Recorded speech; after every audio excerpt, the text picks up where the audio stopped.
Okay. So let's see. Okay, the microphone's on. All right. So just as I was logging onto this, one of the things I was thinking about was like the notion of taking the time to do this during extraordinarily horrific world events.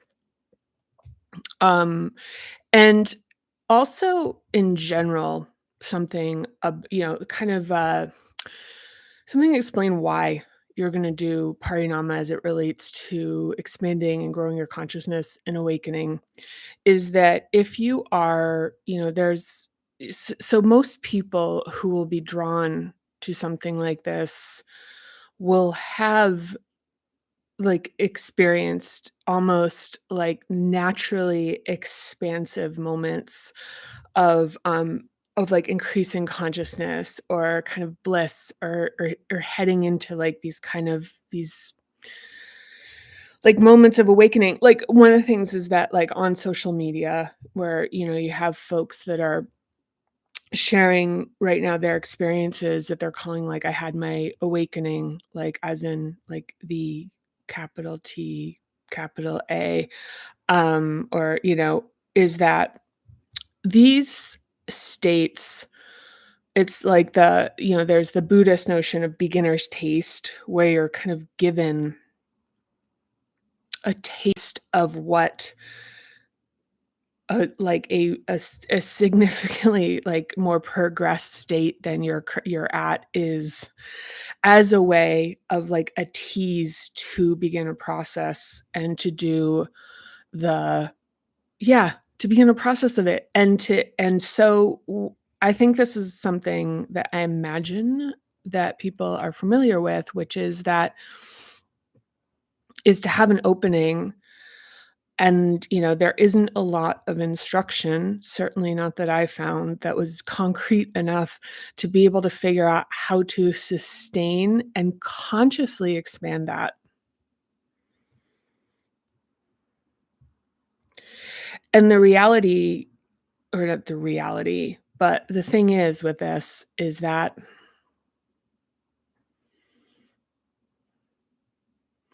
when it sort of comes in and you get to have, like, the feeling and, like, the awakening, the thing is if you without the framework, without tools, without an ability, like sort of a navigation kit, which is what this is, um, without a level of inquiry and discipline and study, unfortunately, it's not just you get poof, um, relieved. It's really there's work. There's work to be done. Um, That this is an offering of that, which is like, okay, like, how do you actually do this? I see this a lot of times, where people online will you'll have some person that's, like, really with, like, a lot of conviction talking about, like, "Okay, I'm awakened now," and, and now they're, like, maybe offering, for, $111 for 30 minutes, these like one-on-one conversations, right? Or people in the comments saying, "Wait, how do I do this?" This is how you do it. One way, a way. And this certainly, so with Parinoma, this is certainly a way to do it that is linked to a like for me, um people with sort of like my like cultural framework grounded in sort of the practical realities of it, because the thing is it's so transform everything, a practical and philosophical guide. The practical part is really important because one of the things that will continue to be like a riptide that pulls in a process of self-actualization is going to be the practical reality of existing in the world. And the thing is that practical reality, it's like, there's can be all the like, you make your perception creates this and that. Like this whole thing of like I'm manifesting and my perception is what actually makes reality. Um, but the physical reality of like there's this other sensibility that has a very strong below consciousness pull. It's in the first hub. We reconcile it in the first hub, but if it's not reconciled, it'll just keep sort of overriding. So it's like we work with all of this together. So, okay, so today we're on page 248, and reading the section direct experience. So one more thing I want to bring up here, okay, like back to the original thing, which is that it's like, well, why would you be, what's the importance of talking about this while well, the world, world events, well, we're, witnessing a genocide in Palestine every day that continues to escalate despite the increasingly impassioned pleas for a ceasefire. And, it's like, okay, well, why are you going to do this? Maybe you don't. So I'm not saying this is like, as an absolute, but the kind of the expansion capability that we're addressing here in Parinama is the ability to continue to look at something without becoming absorbed in it, is to have your experience and experience yourself and your own expansion in the face of things that are happening in the world, your own awakening, your own consciousness, your own expansion of your understanding of the world happening without just shutting it out. Like, this is the practical part of this, is that it's like not looking away, remaining curious.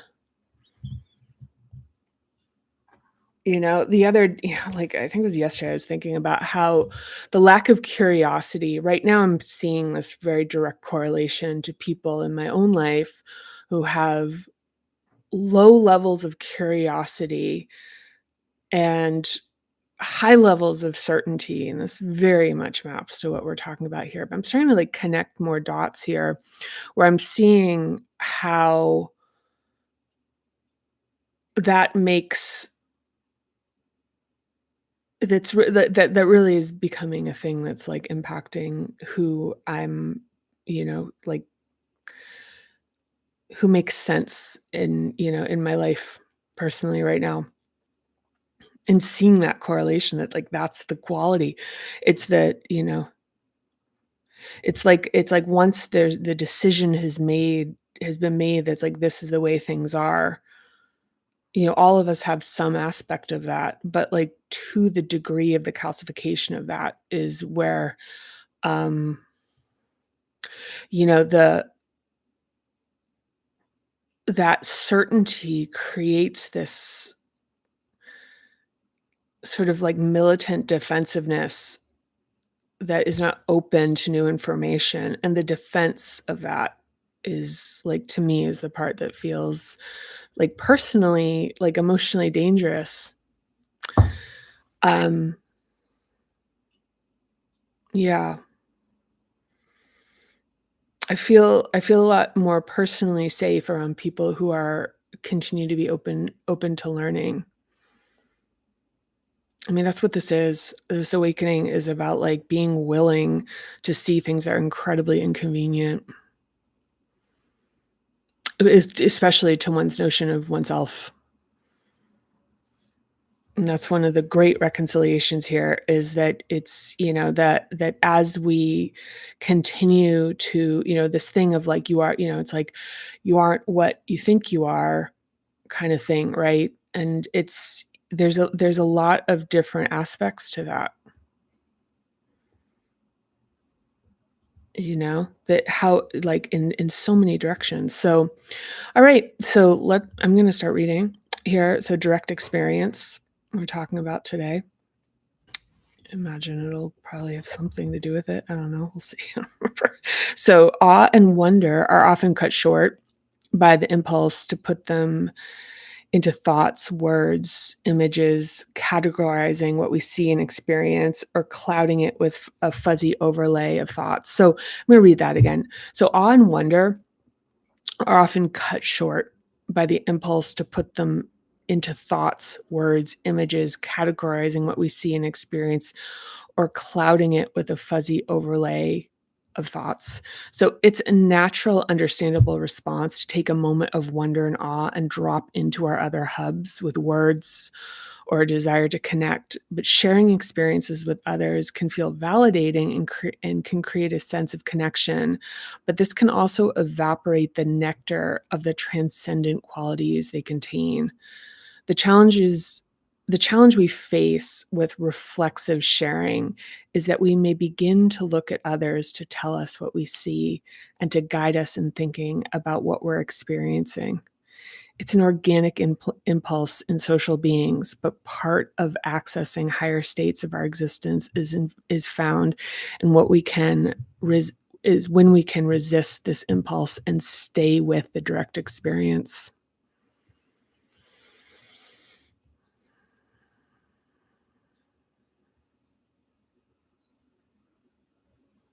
Yeah.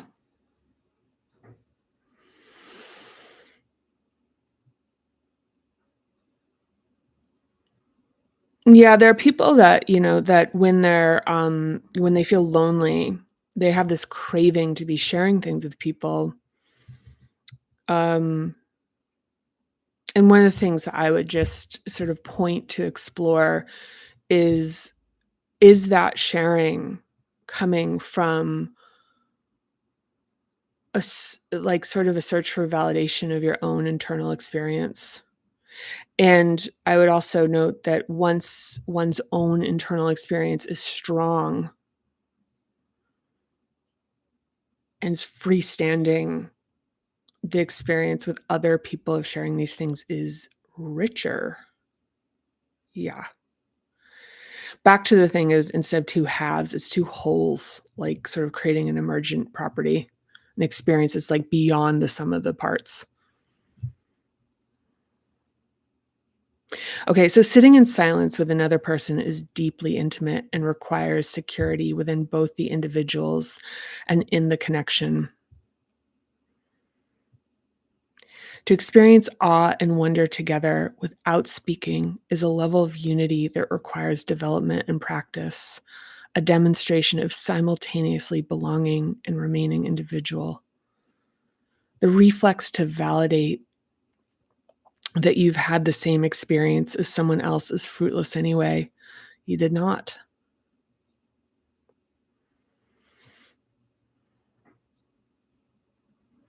Yeah, I mean that I think that one of the things with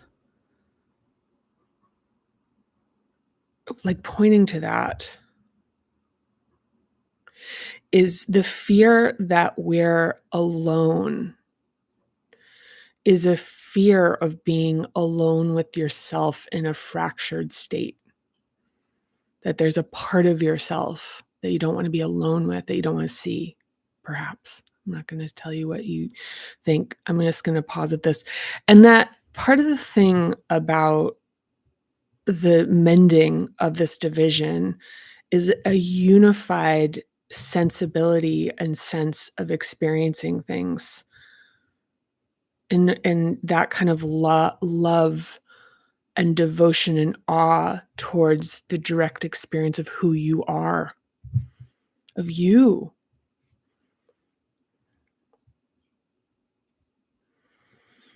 And how that at that level, when there isn't the, like, searching for, like, my your the other half kind of thing, um, like, that unity is like yeah. And the thing, and one of the things is, like, I don't know if it's, like, made it into the book, it was in a draft, but there's a thing about, like, you go to you see music, or you go listen to a live music show, or um, see a movie, or you and somebody else read a book, and the excitement to connect with the person about it. It's like, is there excitement to see what they saw in it? Or is there excitement to hope for validation about your experience with it? Like, did you have that too? Did you have that too? Versus like, what did you see in that? Something to consider. So, you did both experience awe in the same moment, and to understand this together is a profound experience not all people get to have in their lifetime. So I'm going to reread that. The reflex to validate that you've had the same experience as someone else is fruitless anyway. You did not, but you did both experience awe in the same moment.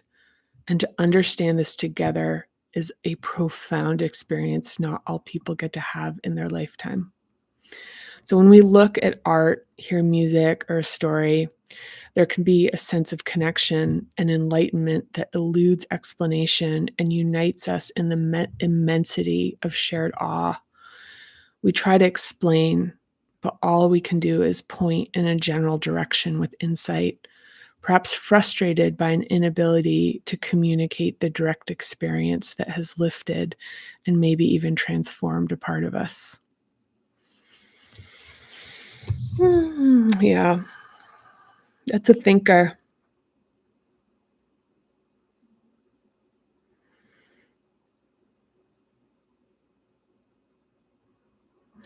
It's a thinker. It's really important in this hub too.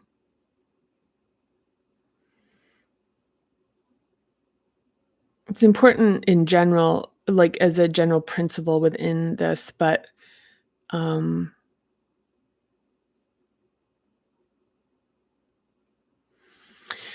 yeah, I mean, as I'm looking at it right now, I'm really thinking about how much it has to do with one's direct relationship with yourself and how this thing happens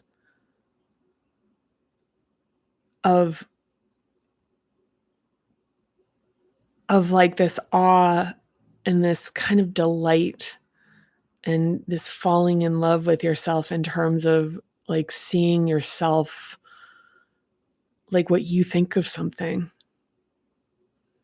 like how you feel about something, like watching that arise, just like having a moment and having it be yours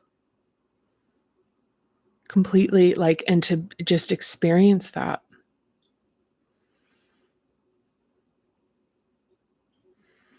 And just the, yeah. Yeah. Okay. All right. So that's it for today. Tomorrow, consciousness and science. Yeet. Er, er, er. Um, but yeah. So sending you lots of love. Thank you for watching. I really appreciate you. And I'm looking forward to next time. And as always, any comments I'll respond to. I appreciate any interaction with this.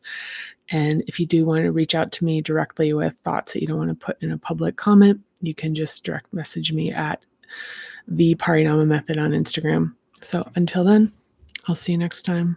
Sending you lots of love. Bye.